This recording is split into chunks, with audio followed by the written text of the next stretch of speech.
Yush! Welcome to the second video of this channel. Today I wanted to talk about the spine.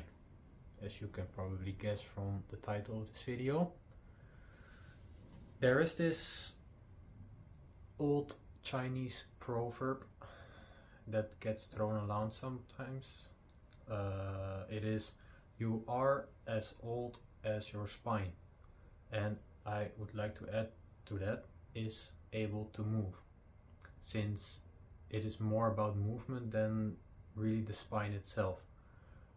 So to kind of explain this proverb, I want to look at it in the perspective of motion instead of just the spine. Yeah, let's talk about that. Let's talk first though about how observation gives you information. So let's observe our surroundings a bit.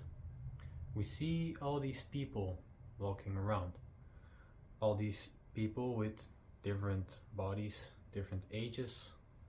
We see them and they vary a lot, but there seems to be a sort of line, whereas in the younger people seems to be different from older people. But what is it exactly that creates this difference? Because for me, getting old is kind of relative. There are old people that can move like as if they're really young, and there are young people that seem to be really old. So age as a number is not really the only component that matters. For me, when I observe this difference, what I see is the capacity for movement, alongside the amount of energy someone has, the water content, the quality of their tissue, but they are kind of all related to the capacity to move. When someone gets older, somehow I can see they are no longer able to move as qualitatively as a younger person. Usually it's in the fluidity part, especially the spine. And that's interesting. Somehow the older you get, the more you get into this flexed, compressed position. You see this typically like an extreme version of like the old lady with the with a stick, and like fully hunched over, not able to extend their spine anymore, which means their spines are stuck. For me, that's really about getting old, and it's interesting in the context of the proverb that says you are as old as your spine. Now, to extrapolate a bit on this further, I would like to introduce some anatomy of this spine, a bit more holistic than what usually gets thrown around. What usually gets thrown around is like the bony parts, the ligaments, the muscles. Yeah, you see the spinal column, you see some ligaments, you see some muscles attached to it.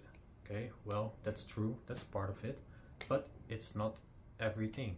It is important because you can see a lot of motion there, but this motion is not only contributed by the muscles, the ligaments, the joints that make up the spinal column.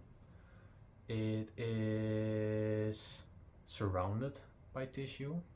There's also tissue inside the spinal column, especially the tube that is made from all these different vertebrae, especially the back side of it.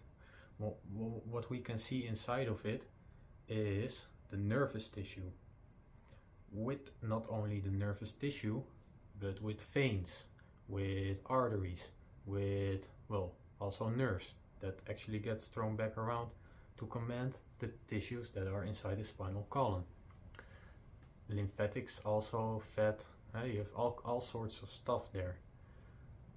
This is interesting, especially when we look at the veins. The veins and the lymphatics, they carry waste products away from this nervous tissue, and this nervous tissue is, as you probably well aware, kind of important for our functioning. Now waste, when it gets accumulated, is not good. We kind of know that. But let's look at the way this waste is carried out of our nervous tissue inside the spinal column. It is carried out by veins, and I will show that to you. Where is it? In this anatomy book of Netter. It's kind of okay.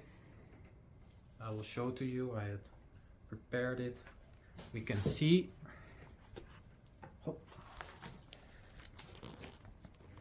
light.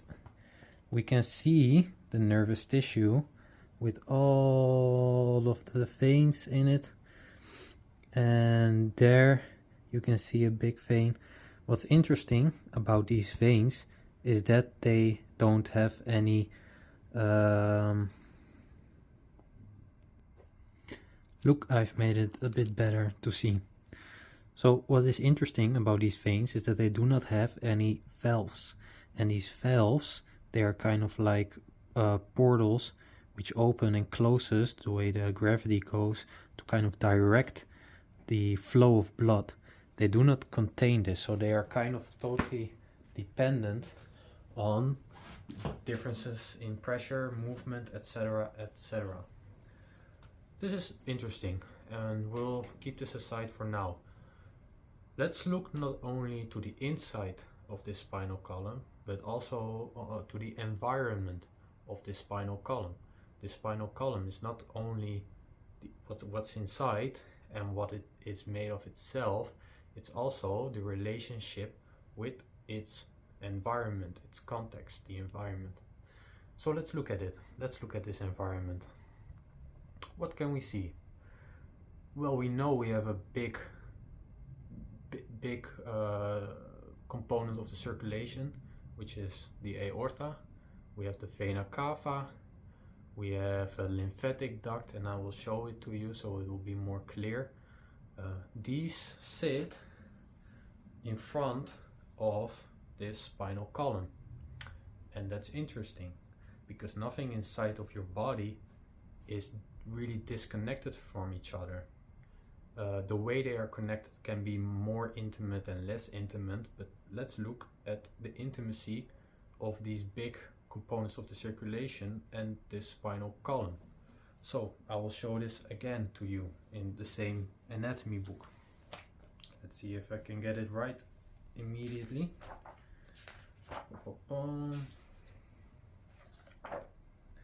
There, yep. Let's get this one. Just one example. What we can see here is our vertebra. With the spinal column and the nervous tissue inside. You can see only dots because this is a lumbar spine, lower lumbar spine, and here our nervous tissue has already split apart towards in little pieces. Here you can see a big blood vessel. Here you can see a big blood vessel. What you cannot see here is a lymphatic tissue, but this is really important as well. But you can see how intimate these structures are, and it doesn't really show you that well, but it is all connected with membranes. Here you can see the membrane, but that's of the gut.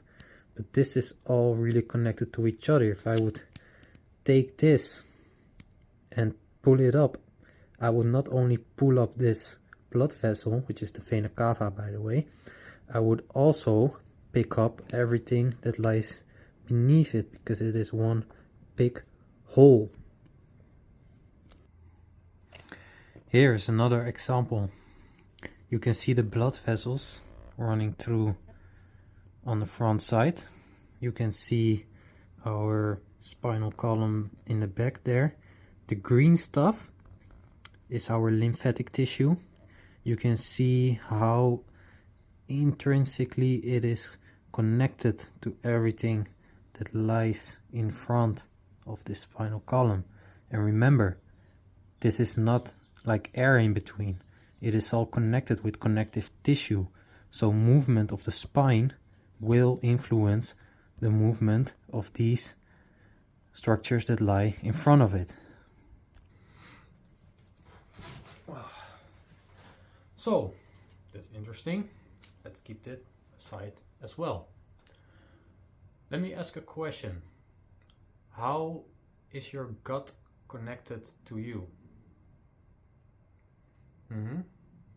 How is it connected to you? Is it just like eels that are just like loose in a cup of water? They just are there, they are slippery, and they just do their thing? Or is it connected more intimately?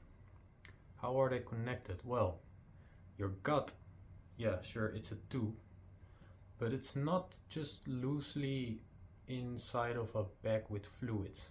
That's part of it for sure, but it is very much connected to your, you can guess it by now, spinal column. And I will also show this to you, because on this tube is a membrane that holds it together. Let's say this is the tube of your digestive system. This membrane surrounds it and is attached to the spinal column on the back of it. Why is this? Well, it has to get some circulation. The circulation that we talked about just now. How is the circulation moved towards the gut? It is through this membrane that is connected to the back side, where the big vessels of your circulation are. And I will again show you this in the same anatomy book. So here you can see really nicely how this tube is connected with the membrane towards the back side. The back side, you can see it also here. These are the vessels that we talked about just now. On the back of this is our spinal column and the muscles that make our abdominal wall. But here you can see really nicely, this is our small intestine, and it is all attached towards this spinal column. I will give you another example. So here you can see how the small intestine that we looked at just now, this is the same connection of the membranes attaching to the back side of your back. So you can see from there, this is the beginning of the small intestine, ending of the small intestine, beginning of the large intestine, and the ending of your large intestine. Let's look at it without the membranes that we saw just now. Here we can really see the origin. This is called the radix mesentericus, so we can see again the beginning of your small intestine and kind of the running alongside the wall, and here the beginning of your big intestine. This is where it is all attached to. This is a physical relationship of your gut and the spinal column which lies behind this, because as we said, it's very intrinsically connected with each other. And we can see the big vessels here running alongside. So another interesting concept that we will set aside for now. Now the last but not least concept model that I want to talk about is our diaphragm. We already saw some in the pictures there, but I won't show it right now because it will be too much of a hassle for me. But we all know our diaphragm. It's like a dome-shaped structure here. If we contract it, because it's a very thin layer of muscle and connective tissue, if we contract it, it goes down. If we relax it, it goes up. So what does this motion do? Well, it changes the pressure from abdomen and thoracic. It kind of changes it. So pressure is high here, pressure is low. High pressure, low pressure, high pressure, low pressure. This high pressure, low pressure is a big motor for our circulation, because circulation really, if you look also at just like a motor itself, the model of it, it is differences in pressure, which creates movement. Well, guess what this diaphragm is attached to as well?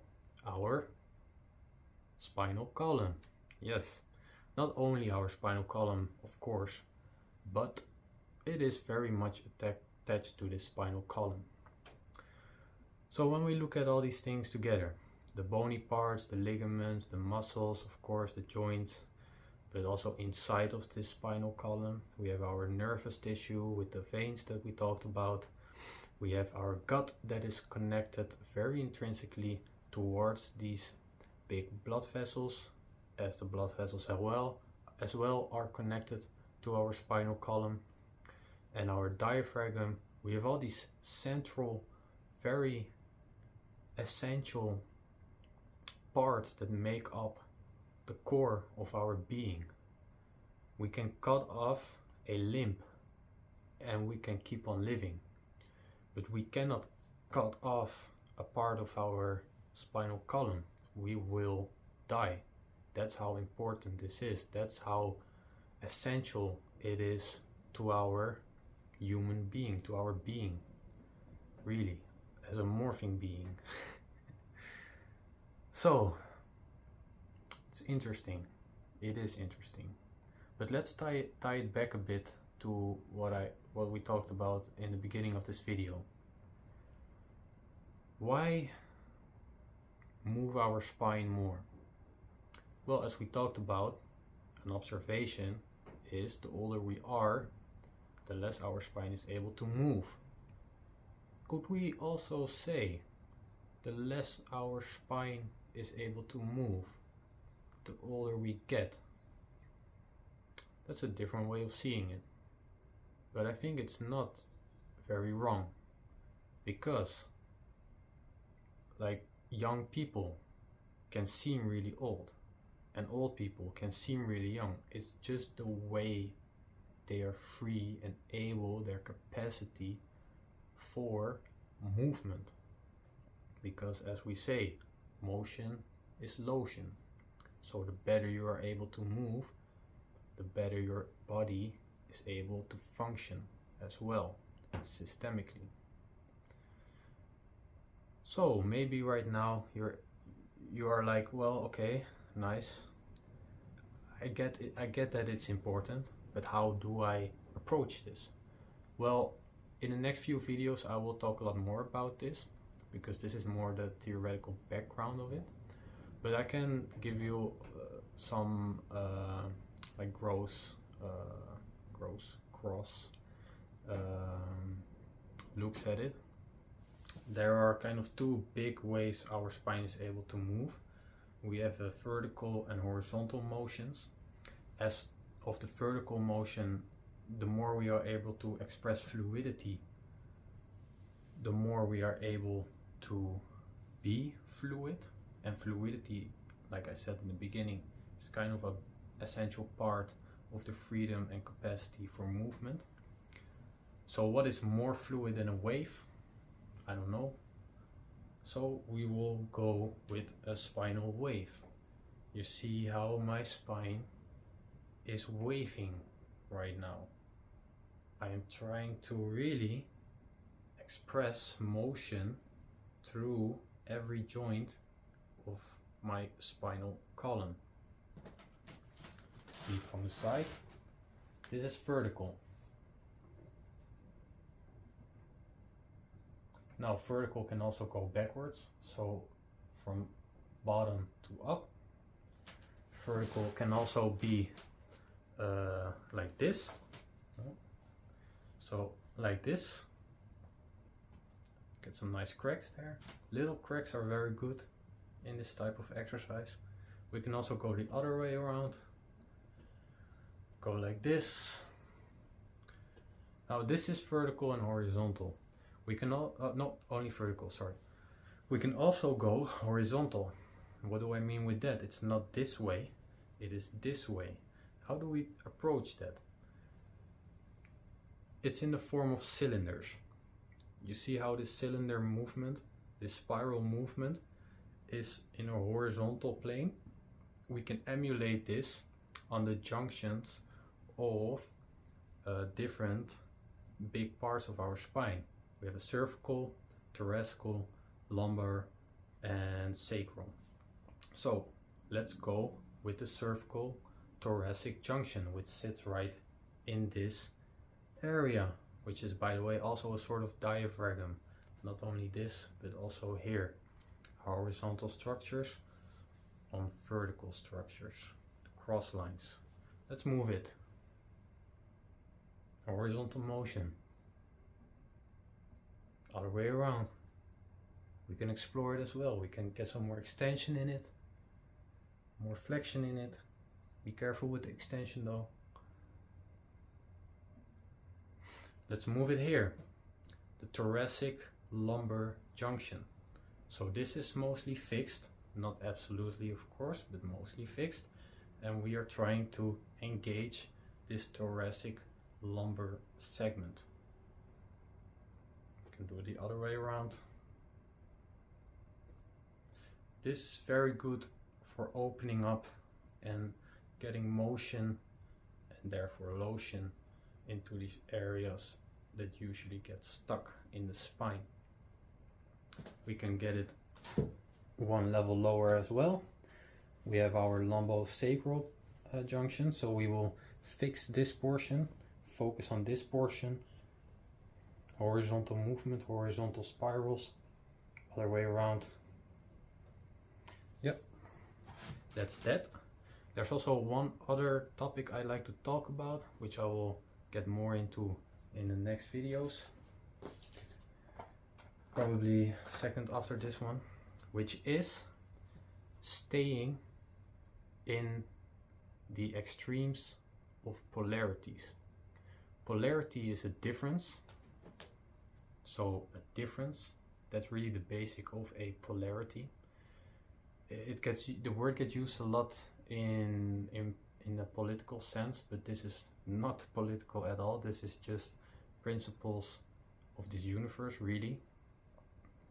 Polarity and staying in these extremes of a polarity. Now, the biggest polarity that exists is probably push and pull.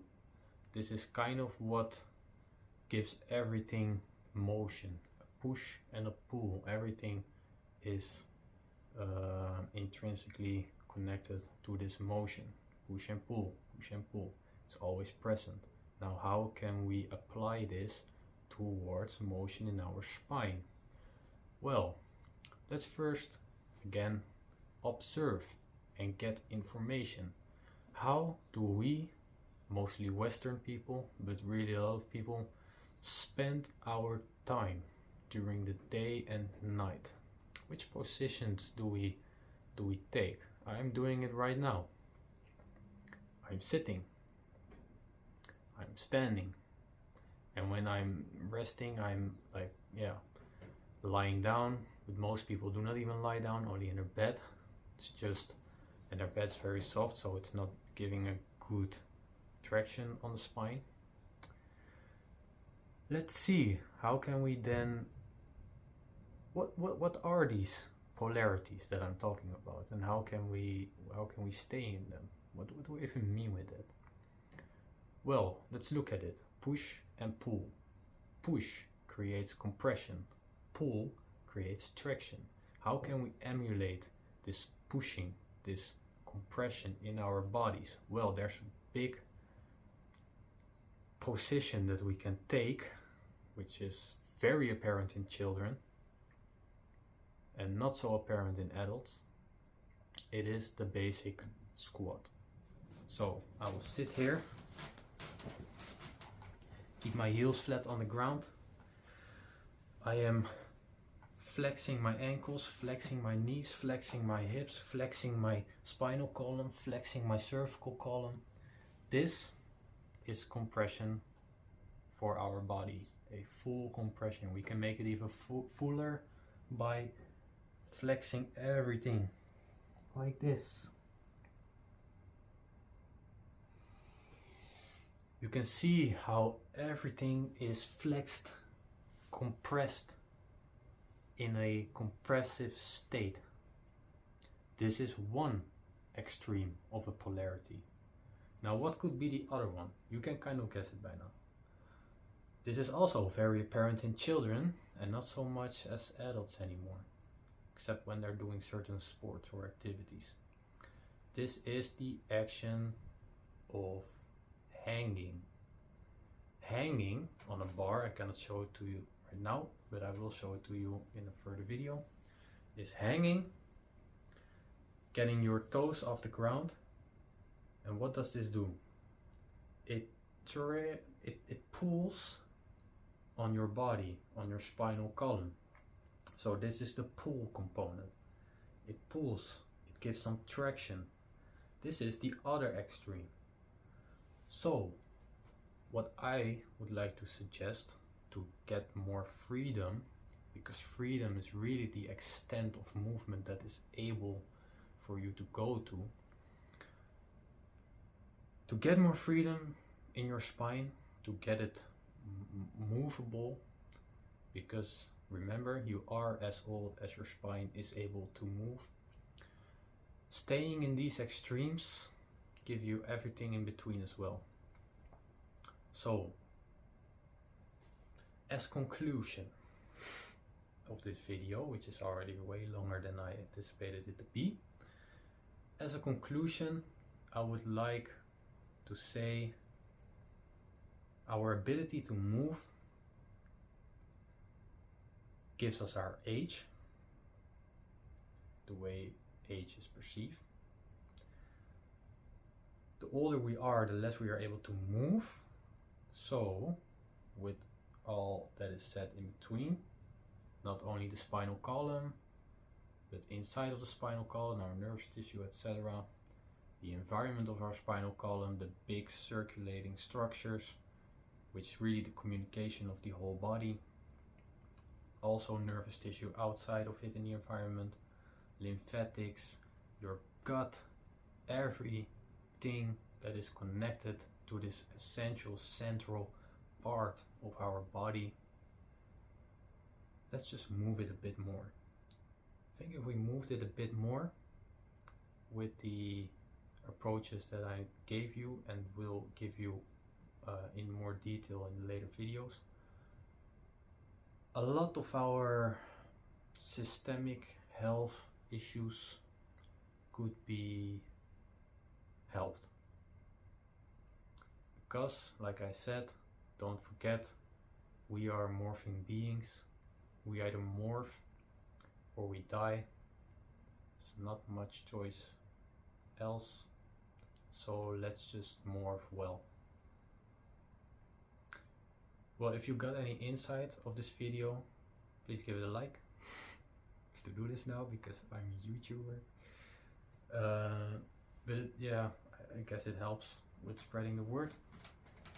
If you found it really valuable, you could maybe share it with someone. If you have any feedback, if you wanted to say anything, you can react. Do what you like.